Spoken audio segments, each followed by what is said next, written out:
saltado até o teto dessa igreja. Por quê? Por entender que a presença dele está dentro de mim. Num corpo corruptível desse, imerecedor, pecador, estava no lamaçal. Até hoje que eu mereço é um inferno. E ele está dentro de nós. Será que com isso, pelo menos, você consegue perdoar o seu irmão? Será que com isso você consegue sentir ele quando entra na igreja? Será que com isso faz nós ao menos querer ter comunhão com o nosso próximo? Independente quem é que fez o que deixou de fazer, mas se ele está em mim, ele amou o mundo de tal maneira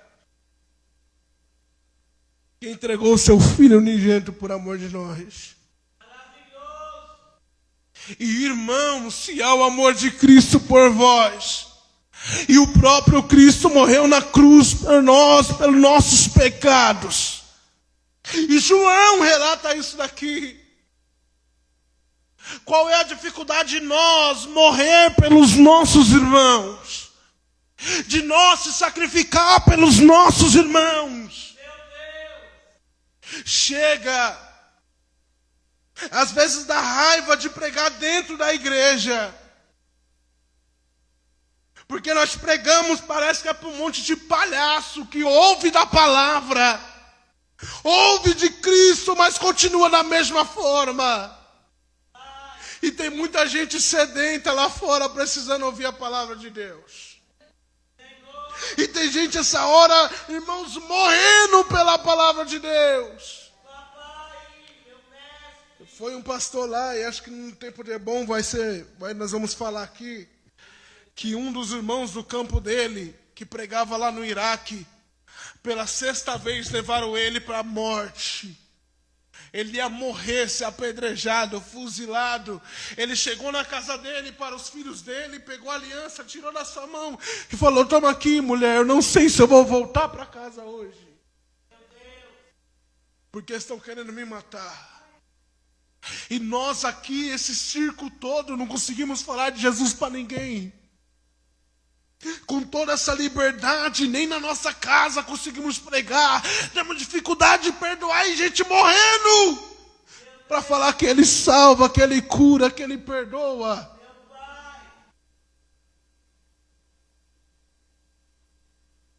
Temos a Bíblia em nossa mão e alguém guardando ela desse tamanho aqui no bolso, escondido, para poder passar por um campo para ler apenas uma parte da Bíblia. Não damos valor para ele. E quando o pastor está falando de campo, de enviar alguém, quase eu me coloco na brecha, pelo amor de Deus, me envia. A ideia não é nem por isso, é porque aqui a gente pregamos, irmão, já parou para ver, nós estamos pregando muito para crente que está dentro da igreja, para gente que está dentro da igreja, para pessoas que dizem que se converteu, mas não lê nem a Bíblia, não faz nenhum esforço. Estava com uma criança domingo, uma criança deu uma surra de Bíblia em nós que estamos aqui. E se eu tiver oportunidade no domingo, eu vou pegar a Nonô e vou dar o microfone na mão dela. Conhece todos os personagens bíblicos quase da Bíblia, sabe explicar cada um, e os mais velhos não sabem, os mais velhos não entendem. É uma vergonha para nós. Para onde nós está indo? Você está vindo fazer o que aqui? Você tem certeza do que você quer? Você tem certeza que você está seguindo a sua vida? Isso para todos nós, eu me coloco como primeiro. Então, a Bíblia é isso. Eu vejo Cristo nela, eu vejo o céu nela. O autor é o próprio Deus. Ele mesmo fala dele. Na qual o tema central é Cristo. E quem inspira é o Espírito Santo, que é o intérprete dela. É tanto que para poder escrever sobre ela, que o tema é Jesus Cristo, os autores sabem que está inspirado pelo Senhor Jesus. Ou melhor, inspirado pelo Espírito Santo. Então, se eu amo a Cristo, se eu quero entender quem Ele é e vivo Ele, eu tenho que ler. Eu tenho que mergulhar. E ela tem uma divisão. Qual é? Primeira divisão. Os 5 primeiros livros da Bíblia é o Pentateuco. Depois do Pentateuco vem os livros históricos da Bíblia. Depois dos livros históricos vem os livros poéticos, começando por Jó. E depois dos livros poéticos vai até os livros dos profetas. Os profetas maiores e também os profetas menores. E aqui está a divisão do Antigo Testamento. Então vamos lá comigo. Pentateuco. Livros históricos. Livros poéticos. Profetas maiores. E profetas menores. Novo Testamento entra o Evangelho, Atos dos Apóstolos, as cartas paulinas e também cartas universais. E entra também Apocalipse. Então repete comigo. Evangelho. Atos. Cartas. E Apocalipse. Perfeito. Então, o canon, que são os livros canônicos, o canon, ele contém a lei, os profetas e as escrituras. Quando alguém fala para você sobre uma Torá, que até hoje os judeus têm, simbolizando, a Torá significa ensino ou instrução. A Torá é os 5 primeiros livros da Bíblia, que nele é Gênesis, Êxodo, Levítico, Números e Deuteronômio. Então, isso aqui simboliza, eles até hoje têm, que é a Torá. No Novo Testamento, precisava, para poder ser válido o canon, no Novo Testamento precisava ser de uma autoria apostólica, que os apóstolos aqui eram aqueles que andou com Jesus, aqueles que estavam com Jesus fisicamente. Precisava de uma autoria apostólica ou um colaborador direto de Cristo, de alguém que estava ali, que participou. Então não era qualquer um que vinha escrever qualquer livro, não. Tinha que estar com ele e saber sobre o homem. Tinha que ter base para poder falar sobre ele. Quer ver sobre isso daqui? Quando alguém chega para você, e eu tive um prazer no sábado, aconteceu algo aí numa igreja de uns conhecidos nossos, uns amigos, e eu andei com um pastor que era muito próximo, e alguém chegou falando mal de tal lugar para ele. Porém, como ele tinha muito conhecimento e sabia como a pessoa era, ele falou, não aceito ouvir de qualquer um. Eu vou ligar e quero saber da fonte direta. Eu vou ligar ou somente de alguém que andava lado a lado. Então observa que na Sagrada Escritura era assim. Se estou falando dele, irmãos, não tem como alguém falar de mim se não deita comigo ou não está na minha casa. Não tem como alguém falar de mim com base para você se não anda no meu dia a dia. Sim ou não? Porque lá fora pode ter muitas intenções, pode ver muitas coisas de mim, mas só pode me julgar quem anda comigo. No meu dia a dia vai poder falar, ele é assim, assim, assado. Prova, eu ando com ele todos os dias. Eu sei como ele é, eu sei quem ela é. Então é que nem a gente vê alguém na rua, que a vergonha ela vem iminente, mas não é para isso. Como eu vou julgar a vida de alguém se eu não conheço? Ah, mas desviou, está com um copo de bebida na mão. Não importa, eu não sei o que ela passou, o que ele passou, o que ela está fazendo, o que ele está fazendo, o que aconteceu. E olha quantos irmãos que a gente tem hoje em volta da gente que se afastou do caminho do Senhor. Quantas pessoas que deixaram o caminho do Senhor. Só andar no bairro aqui na rua. Sobe ali, desce aqui, vai para lá, vai para cá. Irmão, isso aqui é triste. É de nós ver, de ver nós tacar pedra ou jogar uma cadeira, o que nós temos que fazer? Correr para cá para vir orar por eles. Aleluia, meu Deus. Chegar em casa e dobrar os joelhos e orar pela vida deles. Mas se eu não sei o que aconteceu, então eu sirvo de um ombro amigo. Vou te ajudar a te levantar, vem comigo. Então é isso que está acontecendo, mas só quem anda diretamente pode dizer o que é. Então não era qualquer um, tinha que ser ou um apóstolo ou alguém que era um colaborador direto. E para ser válido tinha que ser aceito na maioria das igrejas e refletir a doutrina cristã universal, em harmonia com a mensagem central. Então, formas como Deus se revela na palavra dele, no nosso dia a dia, na palavra, por aí vai. 4 formas que o Senhor se revela. A primeira forma é através da consciência.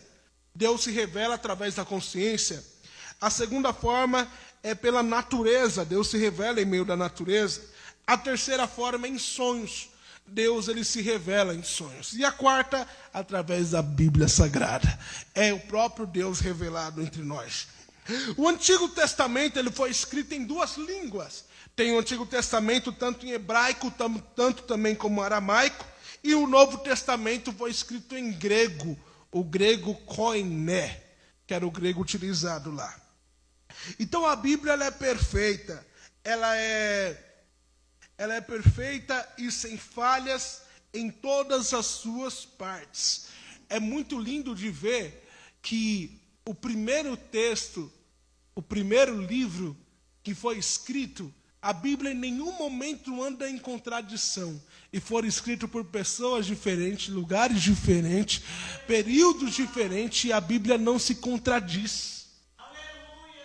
Então, erros é resultado de quê? De uma interpretação equivocada, ou uma falta de conhecimento, porque a Bíblia não tem erro. Ou eu não conheço, ou eu estou interpretando ela errado de alguma forma. Não estou olhando para algum lugar, mas ela é perfeita.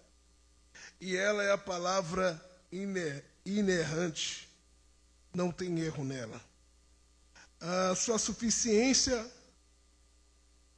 Vixe, tem 2, 3 temas aqui para falar. Perfeito. Para nós finalizar aqui, na sua suficiência. Nós já lemos aqui 2 Timóteo 3, 16 e 17. Alguém abre para mim, por gentileza, Mateus 4, 4.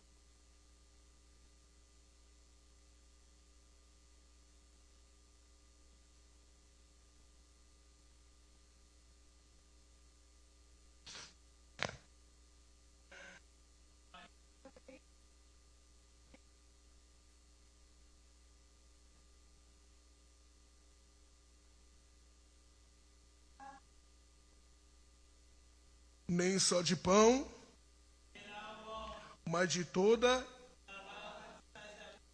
Deuteronômio no 8:3, por gentileza.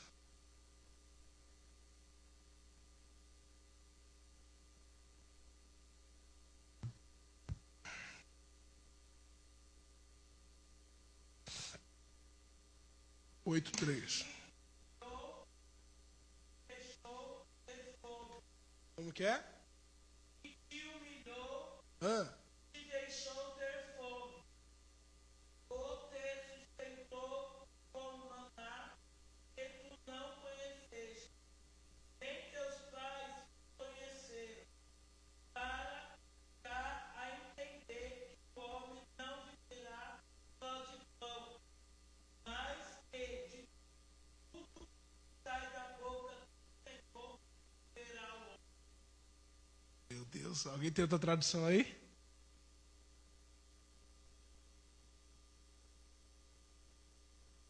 Tá bom. Lê novamente aí, por favor.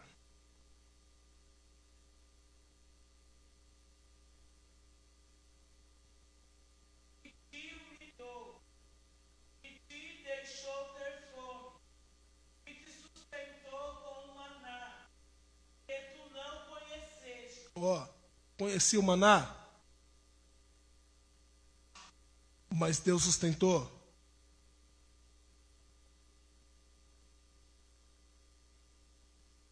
Te humilhou, te deixou ter fome e sustentou. Olha que Deus doido é esse. Te humilhou, te deixou ter fome e... Mas você acredita que tudo que Deus permite é uma aula para nós? Você acredita que todos os momentos difíceis da sua vida foi Deus te ensinando alguma coisa? Você acredita que toda vez que teve falta de algo, era Deus te revelando a grandeza dele para você? Então olha isso daqui. Te humilhou, te deixou ter fome e...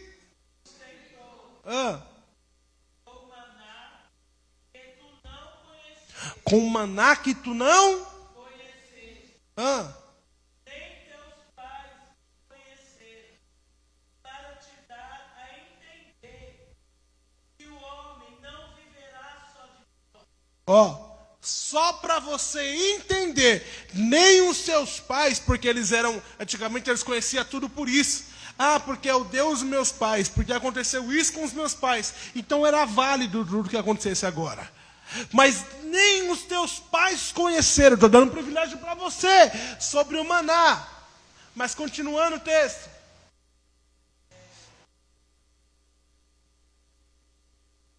Para dar a entender que o homem não viverá só de pão, mas que de tudo que sai da boca do Senhor viverá o homem. Sei que é difícil entender isso, mas você pode dar um glória a Deus por essa palavra? Glória a Deus.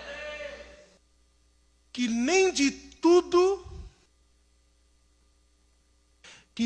tudo era vindo o homem, mas sim da boca de Deus. Deus está te preparando, Deus está te capacitando, Ele está te sustentando, Ele está provendo, maná.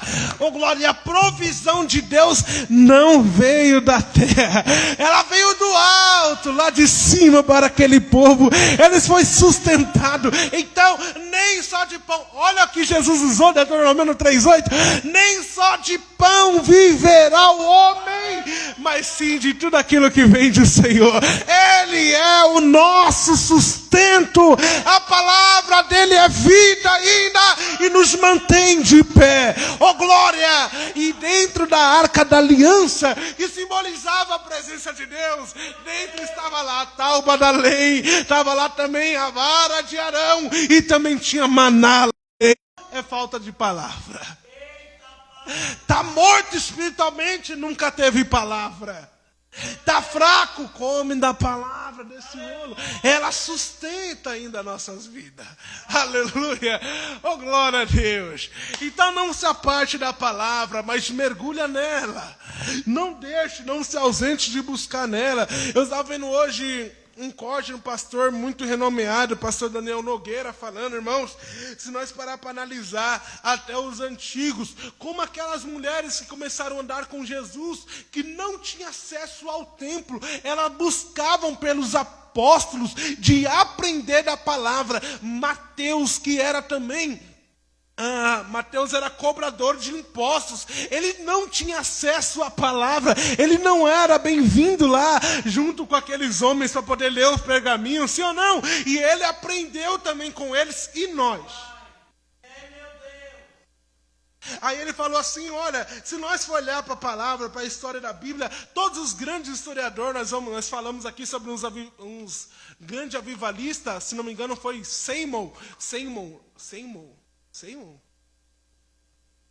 William Seymour. Ele aprendeu do lado de fora da sala teológica, mas estava aprendendo. Aleluia. Nós pega John Wesley, também sentava para aprender. E tem um outro lá, o Fox, que eu não me recordo qual é o primeiro nome dele, se é o William Fox, alguma coisa assim. Ele também estava aprendendo com seus irmãos. E todos eles viveram avivamento. Aí eu te falo, naquela época eles andavam a cidade para ir para uma sala teológica aprender da palavra, para um culto de ensino aprender da palavra. E nós, hoje tem podcast, hoje tem celular, hoje tem EBD, tem Bíblia online, tem Bíblia à distância, aula à distância, e nós estamos preocupados em aprender alguma coisa? Então você reflete mais sobre isso na sua vida, que os céus continuem abençoando os irmãos. E Deus abençoe ricamente. Obrigado por tudo. Lembre-se, recuar nunca, desistir jamais, avance. Agradeço minha rica oportunidade.